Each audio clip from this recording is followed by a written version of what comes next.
Today, we're diving into the sheer scale, the incredible results, and the historical context of the 2026 FIFA World Cup.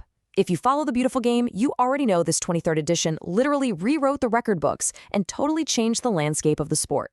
So let's jump right in and unpack exactly how they pulled off this monumental event. Here's our quick game plan for today.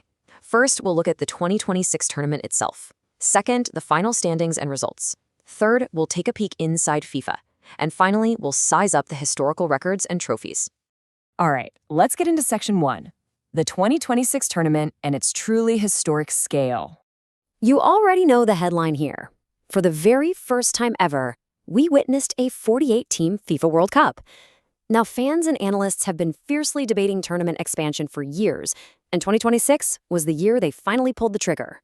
Bringing in that many teams meant a massive explosion in global representation, giving underdog nations a real shot at the spotlight, while creating a logistical footprint bigger than anything the sport had ever seen.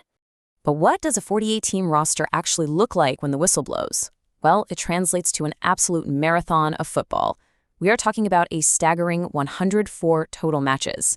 To manage all that talent, the nations were split up into 12 groups, with 4 teams battling it out in each.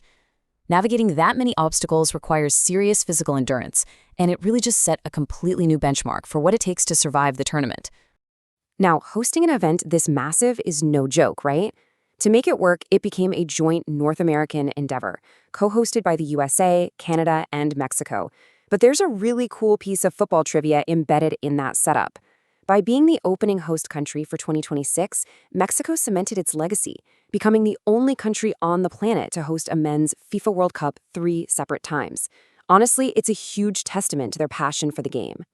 And all 104 of those matches, spread across 3 huge nations, were building toward one defining moment. The entire global spectacle wrapped up on July 19, 2026.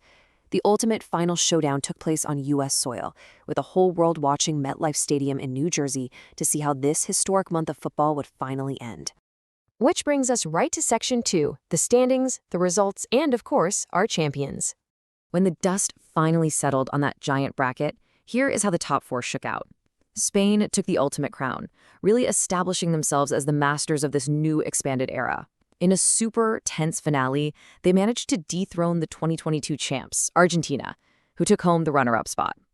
Right behind them, England secured a hard-fought 3rd place, edging out a really formidable French squad, who finished 4th. For Spain, this was absolutely huge. That victory officially bumped their total World Cup titles up to 2. Earning just 1 star on your jersey is a miracle for most nations, but doing it again, especially by surviving the largest, most grueling tournament field in history, just proves a level of total dominance on the world stage.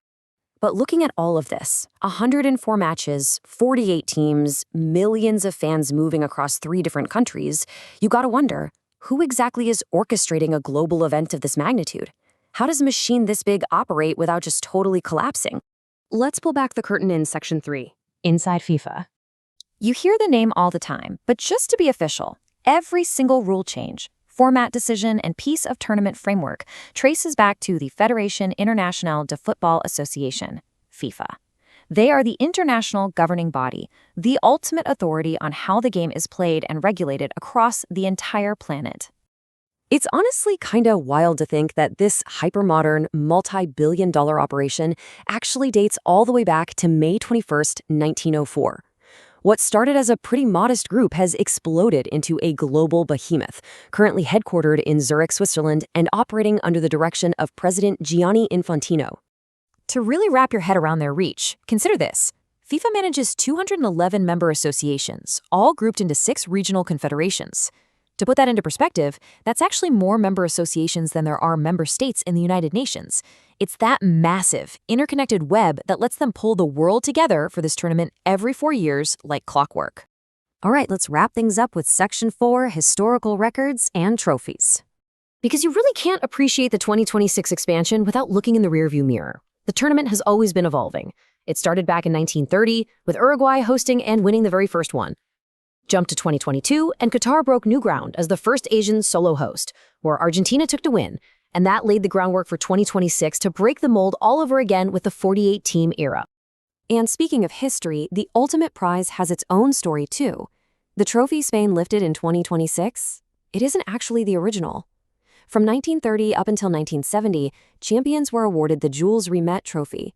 The official hardware we all recognize today, simply called the FIFA World Cup Trophy, wasn't introduced until 1974. Every champ since then has been hoisting that exact same piece of gold. Now, even with Spain snagging their second title, they're still chasing the true historical heavyweights. Looking at the all-time most successful teams, Brazil is still sitting comfortably at the top of the mountain with 5 titles.